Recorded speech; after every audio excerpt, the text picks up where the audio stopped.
This mother recently gave birth to a healthy baby girl. Both parents couldn't wait to cuddle their wonderful little baby. But suddenly the doctor noticed something unusual. I've never noticed anything like this in my entire life. All was quiet in the delivery room. 15 minutes later, everything was noisy and everyone was screaming with happiness. But when the doctor arrived and announced the surprising news, the atmosphere immediately became tense. The newborn's parents had no idea what was about to come. Their newborn had been taken to another room for examination. The doctor was giving directions that they didn't quite understand. I've never seen this before, but when he explained to the parents briefly what was wrong, the mother was shocked. She instantly knew something the doctor and her husband did not yet know. "I have to tell you something," said the newborn baby's mother. After years of trying came the great moment of happiness that 35-year-old Dana and 36-year-old Tom were expecting. Their first child had come into the world. Doctor Friend would simply check their little Jess. And after that, Dana could finally hold her little miracle. It had been 9 months of excitement and miracle, so the new parents were impatiently counting the days until Jess arrived. They were so happy the delivery went smoothly. Doctor Fred even told Dana that it was the smoothest delivery she'd ever experienced in her entire life. Sometimes a baby just has to come out, he said. What followed after that would leave everyone in the room in shock. Dana had always dreamed of having children, even as a toddler, and as she got older, the biological clock began to count down. Children were the center of her happiness, and so it was with Tom. He came from a family of 7 children, of which he was the oldest, so he had to take care of his brothers and sisters. And it was there that he discovered the great pleasure of parenthood. They both looked at each other and couldn't wait for the doctor to come back from the usual checkups at birth. Suddenly, the door opened and the doctor, without Jess, immediately noticed their look of concern. Both parents looked at the doctor in complete shock. With a photograph in his hand, he walked over to Dana's bedside. "Where's Jess?" he asked her. The doctor walked over to Tom and Dana and showed them the photograph. It was a picture of little Jess in an incubator. "There's something wrong," Dr. Friend told them in a concerned voice. Confused, he pointed to Jessie's head. It was clear the doctor hadn't seen this before. Dana looked at the photograph and began to cry. Incredulously, she burst into tears.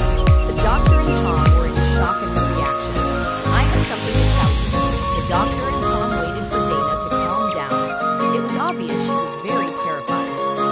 Tom had never seen his wife in this state of panic. Almost stuttering from panic, Dana began to tell him the story of her grandmother, Carla. Tom had never heard this story before. Dana's grandmother had never been a big topic. This was the first time he'd heard her talk about her. Dana would simply say her grandmother had passed away without details. However, now, pointing to Jess, she told him the full story and Tom listened intently. When Dana got to the key moment in the story, Tom put his hands to his mouth from one moment to the next. He was completely irate. The room was completely silent. Everyone was upset, even the doctor. Tom and Dana looked hopelessly at Dr. Fred. They wanted him to tell them in advance what was going on. Was there anything that could be done about it? The nurses stood around the bed with a look of terror. Obviously, they'd never witnessed anything like this before. The doctor announced to them right away that he would get to work on little Jess. He warned the new parents that he would do everything he could to fix the problem. Dana had little faith in them. She was the only one who knew how her grandmother had ended up. Dr. Friend and the nurse came out. "Come on, we have to act fast." Dana and Tom were still in shock. All they hoped was that it wasn't true. They'd hoped that Dana's grandmother hadn't infected their baby. Before the other nurse got ready to examine Jess closely, she turned to look at the parents again. She saw that they were completely upset, and she'd rarely seen parents so tense. "We'll do our best. Luckily, we know the source of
grandmother by her side, that was no problem. Unfortunately, as she realized, her grandmother began to behave strangely.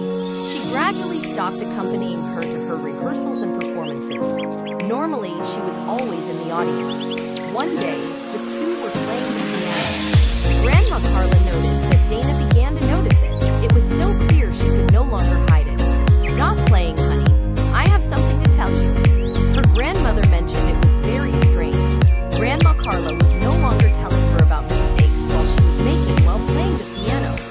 Sometimes Dana would deliberately skip a note to see if her grandmother noticed, but she didn't. Grandma Carla told Dana that a few months earlier she'd been diagnosed with Meniere's disease. That disorder had completely changed her hearing. She now suffered from attacks of dizziness and vertigo, and saw her sense of hearing diminish drastically. Dana observed her ear and noticed that it had a different shape. After a while, Grandma Carla became completely deaf.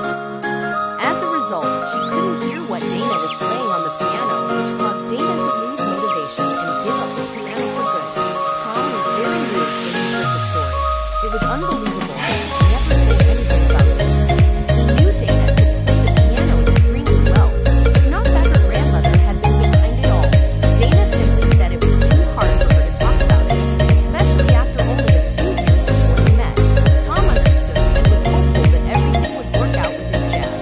Whatever happened, he'd love her just as he loved Dana. They both gave each other a tight hug.